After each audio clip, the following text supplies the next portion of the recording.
আলহামদুলিল্লাহ, আমরা আরেকটি পাওয়ার ব্যাংক বা ব্যাটারি নিয়ে আসলাম। ইনকিউবেটরে যদি কারেন্ট চলে যায়, এই ব্যাটারিটা অ্যাডাপ্টারের মাধ্যমে আমরা চালাতে পারবো।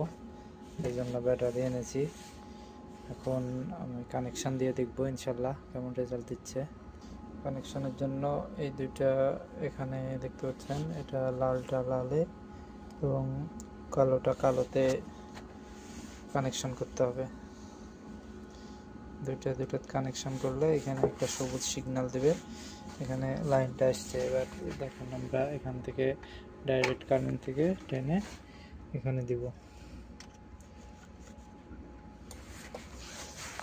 দেখেন, এখানে দিতেই ব্যাটারির সাহায্যে একা একাই ভিডিও বানাচ্ছি, তো ওই জন্য সমস্যা হচ্ছে। এই যে দেখেন, ব্যাটারি থেকে ইনকিউবেটরটা চলছে। সো এখন থেকে কারেন্ট চলে গেলে আমাদের ইনশাল্লাহ কোনো আর সমস্যা হবে না। আসসালামু আলাইকুম।